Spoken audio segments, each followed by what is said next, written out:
বুধবার দুপুর ১২টার দিকে হঠাৎ চট্টগ্রাম মেডিকেল কলেজ হাসপাতালে পরিদর্শনে যান সংসদ সদস্য আবু সুফিয়ান। তার অপ্রত্যাশিত আগমনে অপ্রস্তুত হয়ে পড়েন চিকিৎসক, নার্সসহ স্বাস্থ্যকর্মীরা।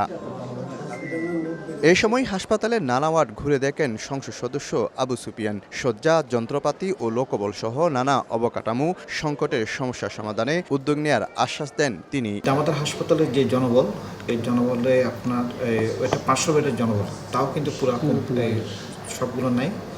তো আমাদের হাসপাতালে যেহেতু রোগীগুলো ফ্লোরে থাকে, বারান্দায় থাকে, 3 থেকে 3,500 এবং সাথে রোগীর অ্যাটেন্ডেন্স থাকে। এখানে 10 তলায় নতুন ভবনের কথা বলা হয়েছে এবং অন্যান্য যে জনবল, ইনস্ট্রুমেন্ট যে সংকট, এগুলা আজকে ম্যানেজমেন্টের সাথে কথা বলে এগুলো জেনে নিলাম। যথাযথ কর্তৃপক্ষের সাথে আলোচনা করে আমরা যাতে এই সমস্ত সমস্যাগুলো দ্রুত সমাধান হয়। হাসপাতালের পুরাতন ভবনে 1500 শয্যার 10 তলা ভবন নির্মাণে অর্থ ও সংশ্লিষ্ট মন্ত্রীর দৃষ্টি আকর্ষণ করেন সংসদ সদস্য।